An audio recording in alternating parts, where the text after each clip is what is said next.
In this video, we're gonna dive into how to heal from a breakup.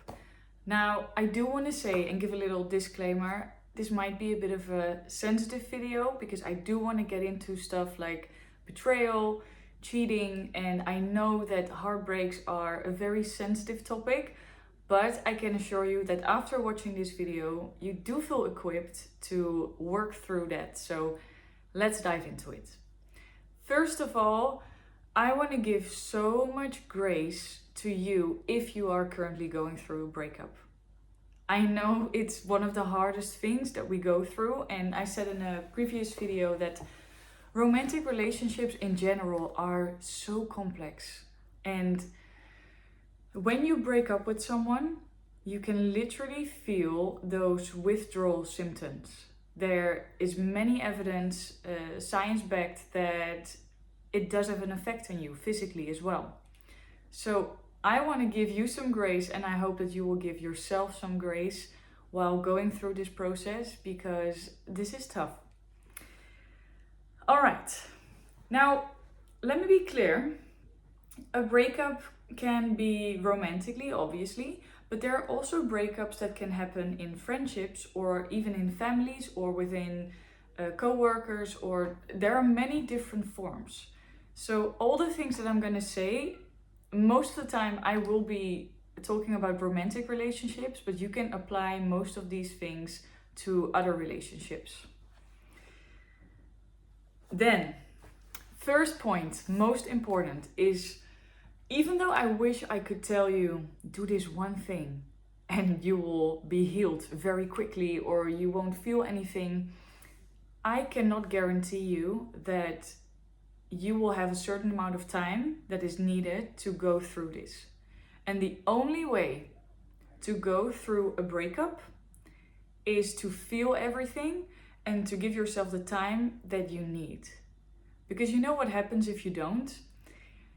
If you try to skip the healing process, then it's so likely that you might feel really good in the beginning because you feel like, oh, actually, I'm handling all of this pretty well.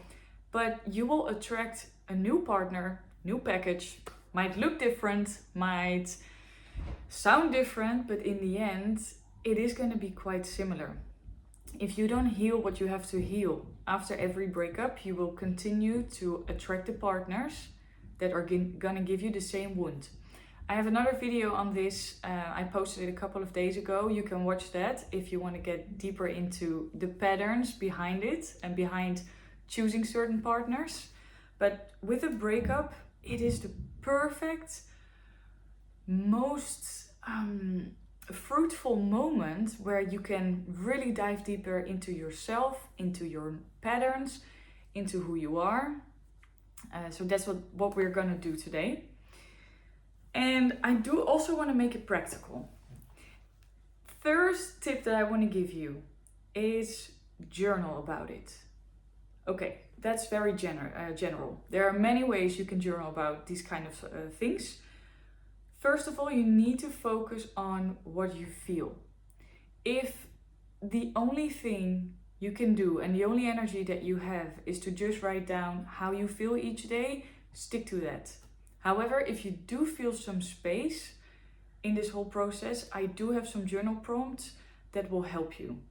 And why do I know? I've had my fair share of breakups, and I noticed also with my clients that asking these questions can really help you and can really help you process, and also don't fall into this trap of thinking about only the good things, because that's also something that we do, right? We break up, we feel terrible, and then all the thoughts come back to us like, oh, but it was so amazing, and that person made me laugh, that person could hold me in a way that no one else could, that was the one person that I could call. These things are valid, and you are gonna miss those things, and that is okay. But we do need to give space to reality. So the first journal prompt that I have is, what did I need in the relationship that I didn't get?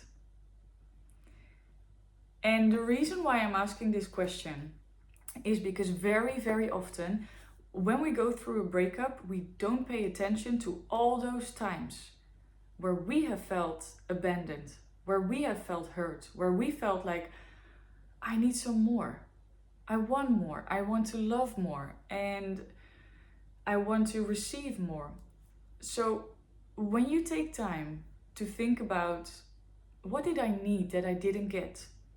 It could very well be that you're starting to feel a lot of grief, that you might feel a lot of sadness, that you might even feel anger.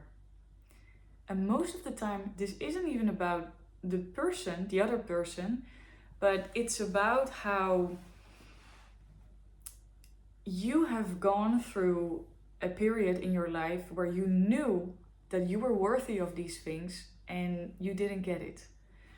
I don't want to put the attention on the other person, because then what we're doing, we're putting the responsibility to the other person. Of course, there is a very healthy balance of what you can expect from a partner, but I want you to feel empowered in this video, and I do want you to realize that there are things that we have to give ourselves for that real feeling of fulfillment. Because if we continue to look for the satisfaction of those feelings from other people, from partners, it's not that we're never going to get it, but we might get it temporarily, or we will always chase someone that's giving us breadcrumbs instead of giving us what we need. And the difference that it's going to make right here is that if you start to give it to yourself, you will attract a different partner. So then some people say like, oh, you don't need your partner to be the one that makes you happy. I think there are two sides here. Of course, your own happiness, that's something that you have a lot of influence on, and I think you should really aim for a life where you feel excited, where you do the things that you love, where you have people around you that are not only your romantic relationships, but of course your partner should make you at least happy. If you're seeing your partner every day and you feel drained or you don't feel good, then that's not a healthy sign. So I always take that into consideration. And also with this question, so what did I need in this relationship that I didn't get? I think you should be honest here. Because sometimes we fall into this trap of believing that we didn't really need that, or that it might be too much to ask. Some examples could be, let's say that you wanted more validation. You wanted more compliments, or maybe you wanted more help around the house. Maybe you wanted more initiative, and you didn't always want to be the person that had to plan the dates and to take care of all those things. It's very valid that you have a need for the other person to put in the same amount of energy. It could also be that someone wasn't able to give you the safety that you deserved by being able to trust them. And we'll get into that at a later stage of this video. But I don't want you to feel like you're asking for too much. Because I don't believe, if you're watching this video, you're into personal development, I don't think that you are asking really for too much. So, second journal prompt that you can do is write down, what do I miss and what do I not miss? Why this is so important is because we don't want to leave the good parts out of this picture. When you're healing from a breakup, it's very easy to either think about only the good things that happened and about all the amazing moments and the loving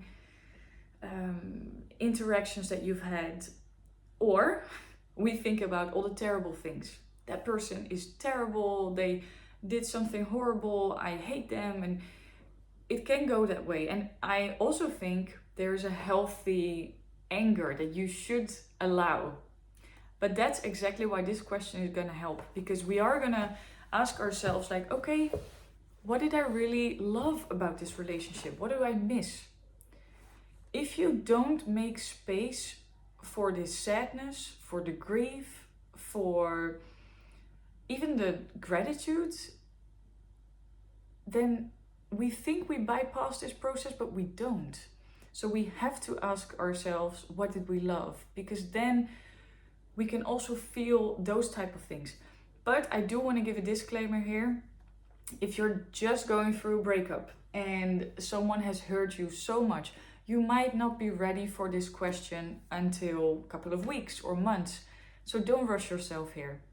You will feel when I'm going through these journal prompts which ones are right for you. You will feel whenever you are ready for them. I have been through a breakup once where I wasn't ready to think about all the good things about that person. I needed time to remind myself of the things that hurt me in order for me to stay strong and to stick with my decision, because I did love this person, but it wasn't good for me, and that really helped. So another tip that I can give you is make a list of the things that hurt you, the things that the other person did that you didn't like, that made you feel bad, made you feel small, made you feel neglected. And every time you get that feeling of, I miss this person so much, maybe we can work it out, grab that list, go through the list, and then decide again, okay, is this something that we could work through or is it not? Also, I realize right now that I might not give the most general explanation of how the breakup went, because the thing is, there are so many different ways we can break up with someone. It could be that we break up because we did something that's not right. It could be that the love was gone, there was no spark, maybe there was no attraction anymore, maybe the other person broke up with us.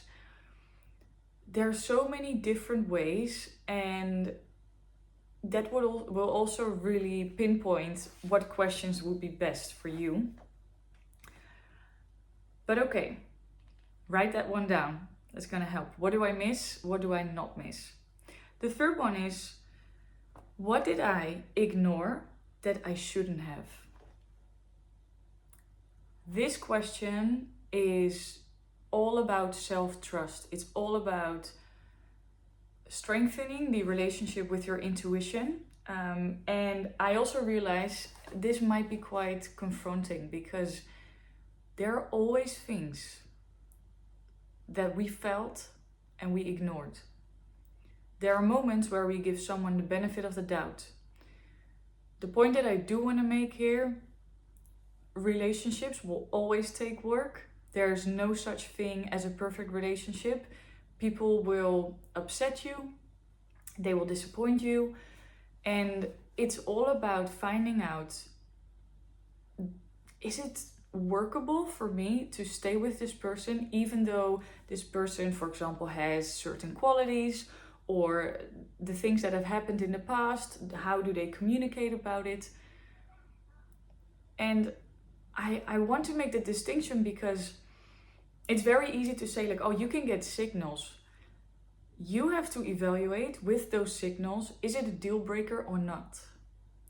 Because we might compromise, and I don't agree that that's always a bad thing, but I do think it is a bad thing if we compromise on our values, if we compromise on our self-worth, if we compromise our self-trust. We should never, ever question our self-worth. We should never question the trust that we have in our intuition, in ourselves, because I don't know many people that haven't listened to their intuition, and then after a while they said like, oh no, my intuition was wrong. Most of the time we are right. So this is about getting to know yourself, so that the next time you get into a relationship, you will know how to deal with this stuff. I also think around this topic that when you go through a breakup, it's so easy to get all these stories into our heads. We start to compare the stories, we start to think about whether we could solve it. Sometimes we can, sometimes we shouldn't, but you know best, and I want you to learn to trust yourself, to trust what you need, to trust that you can ask for what you need. And if someone is not capable of doing that or giving that to you, you have a choice. Am I going to stay or am I going to leave? Am I going to communicate about it? Is it worth to work through or isn't it? But okay, that brings me to the last one. And that is, what have I learned about myself? With this question, it's very tempting to think about the positive things that you've learned from yourself or about yourself. And there's nothing wrong with that. On the other hand, I think that it's way more powerful to also consider the things that you learned about yourself that aren't so pretty. Let me give you an example. I remember when I went through a breakup and I was going through some of these questions, I was writing things down. And the thing that I wrote down was, I learned that I focused so much more on my partner than I was focusing on myself. And I thought it was quite harsh and very difficult for me to read that and to really see that I wasn't as good at this stuff, how I thought back then, than I thought I was, or as I thought I was. And I think that can be so much more powerful, to make some time to think about the things that aren't so pretty, but that's when you learn.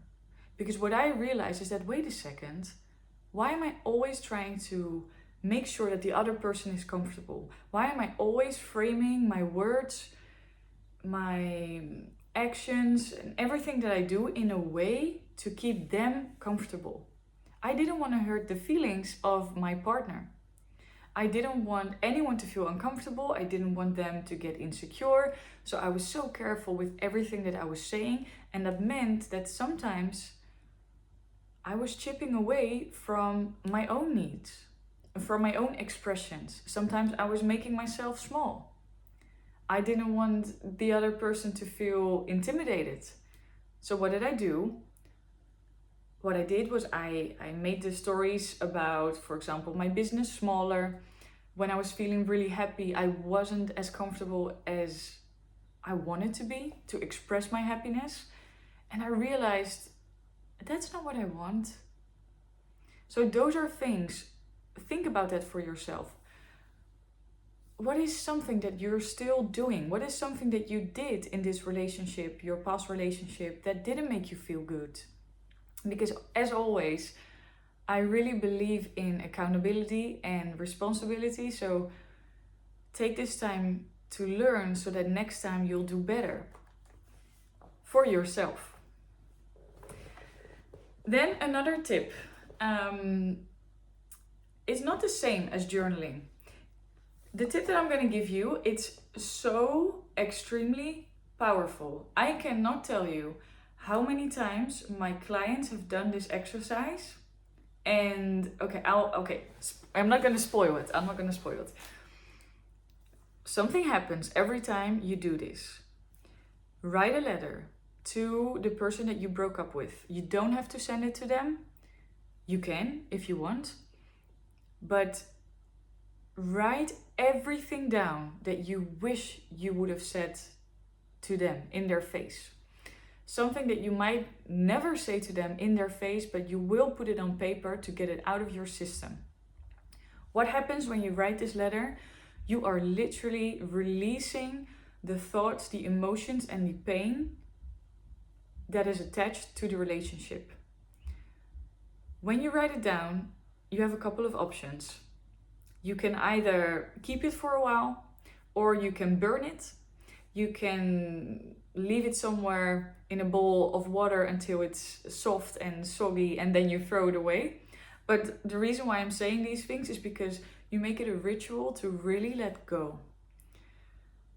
What often happens when you let go, don't be surprised, that person might come back to you. This is in no way, I need you to know, this is in no way a method of trying to get someone back to you. Absolutely not. You're a conscious, responsible person. This is about you letting go. I'm just saying, once you take your energy back and you leave it for what it is, and you cut the cord between you and that person whenever you're ready, don't do this too fast. Other people will feel it, either consciously, unconsciously, they will feel it. That's just how it works. I've seen it too many times not to be comfortable enough to say this. So, something that really works. Now, let's dive a little bit deeper into what if you have been betrayed or you've been cheated on. First of all, I feel so much love for you, so much compassion, and I need you to know, when someone is cheating on you or betraying you, it's not about you. It's not about you, it's not about your worth. Look, the thing is, most people are not wired for those type of behaviors. As in, of course, so many people do it. What I mean with being wired to do it is mainly doing it from a place of love. I don't believe that anyone cheats from a place of love. People that are full with love, that are comfortable with who they are, they don't cheat. That is something that also my clients have told me, that it really does something to your self-worth. It really does something to your heart. It hurts. It can feel physically like it really hurts. And it's definitely a topic that needs attention, because if you've been betrayed, your trust is broken, you're hurt, you might be afraid that you might not be able to trust someone else again, but you will. You will, because once you understand that it's never about you, and there could be so many reasons why someone has done it, but I think the main ones are insecurity, being unable to deal with their own emotions, being unable to deal with their desires, their lusts, because there is something underneath that doesn't feel good for them. It's never about you. You shouldn't have been prettier. You shouldn't have been more kind. You shouldn't have, no. That has nothing to do with this. What I want you to know, and what I want you to do also, is that, so this has an impact. That's what I want you to know. But it doesn't mean that it will be an impact that will stay forever. I have seen many people that have gone through betrayal or cheating, and they have loved again. They have opened their hearts again, because you are not letting someone that has hurt you close your heart. Don't let them take away all the love that you have to give. Don't close your heart because of someone like that. Don't do it. And the more you focus on that there are healthy partners and that trust can be restored, sometimes even with that person. Also, I am not telling anyone what to do. I'm not telling you to stay or to leave. For me personally, if someone cheats, it's done. But also I know it's very easy to say that especially when you are not in a relationship, it's very easy to say that. I cannot decide for you, and you will always have to listen to your intuition, because I've also met couples where there has been cheating, but they decided to work so much through it and to build that trust again that they have gone through it and they did get out on the other side. So definitely, I am not being black and white here.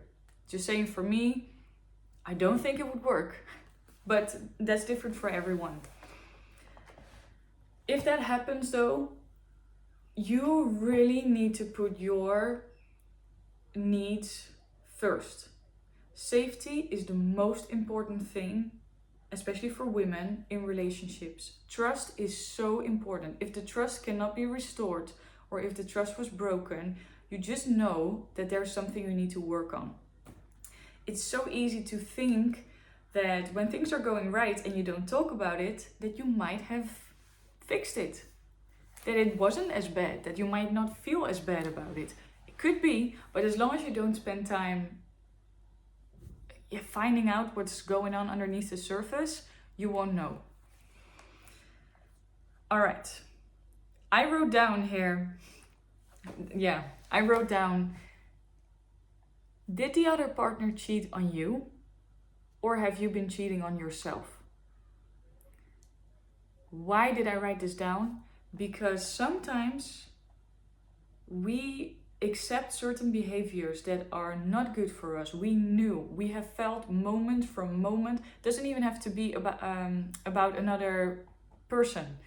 But we can cheat on ourselves by accepting behaviors that are not right for us, that are disrespectful, that are making us feel small. So I want you to ask that question to yourself. Where have you been cheating on yourself? Where was it the right time to walk away or to say something, to speak up? That's confronting. I know I'm giving you a virtual hug because I know that's very difficult, but this is how you break that cycle. All right. What if you haven't had closure?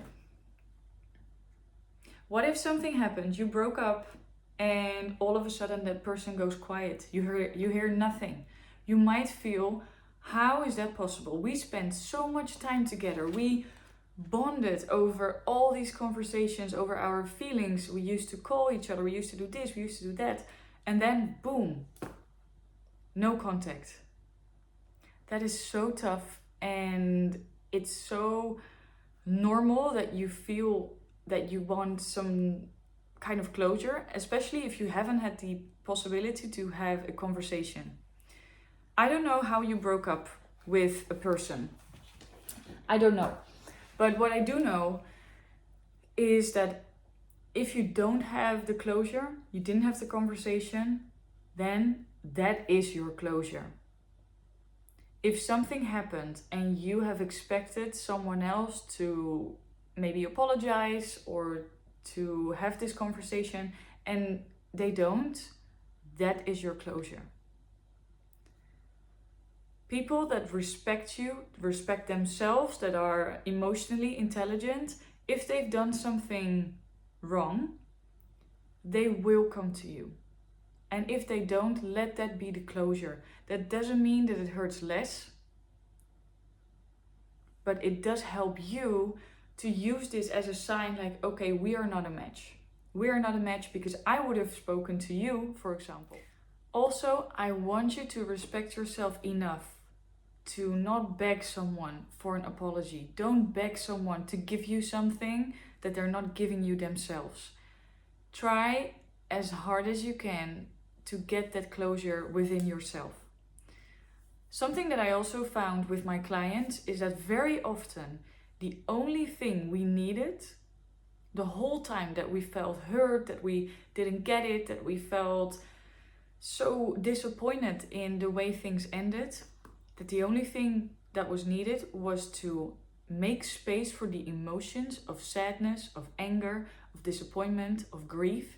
And this sounds so simple, but I remember I've also had my own experience with thinking about a situation over and over again, and the moment that someone said to me, "Are you just really sad?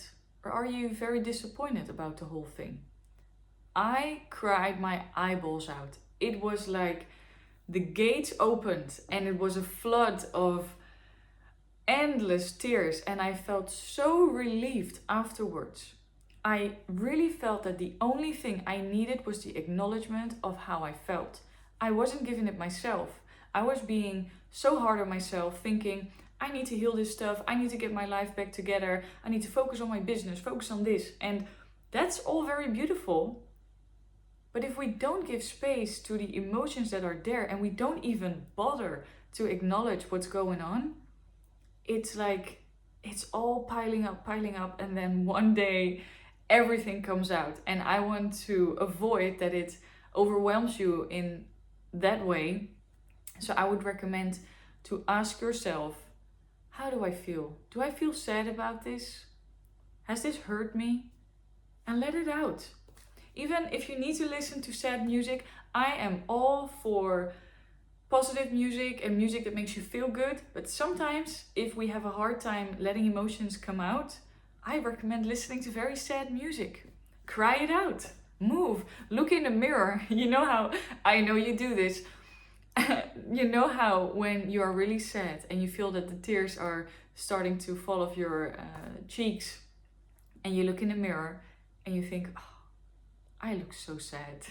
That's what I want for you. Because then you finally release all the emotions that are there. All right.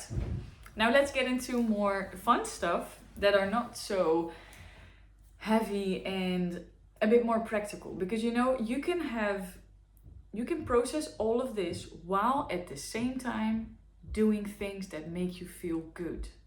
You don't have to fall into this trap where you only have to lay in your bed for weeks. If that's what you want, do it. Don't fight the signals that your body is giving. But I think it's very helpful to also do things that make you feel good. So first of all the energy that you have now for yourself, pour it into the things and into the life that you want. If you've been thinking about starting a business, this is your time. If you've been thinking about trying hobbies or doing things that you normally wouldn't, maybe going on solo dates. I'll never forget one time when, at the time I was going through a breakup, and I think we had broken up for, I don't know, maybe 6 weeks. And I felt like, I want to do something fun for myself.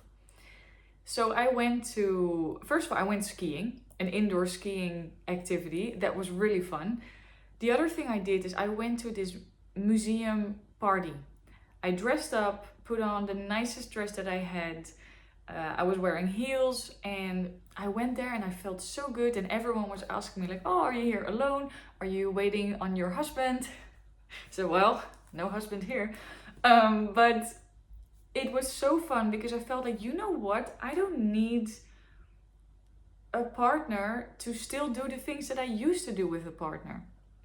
So do the things that make you feel good, that make you happy. Cook your favorite meal, start baking.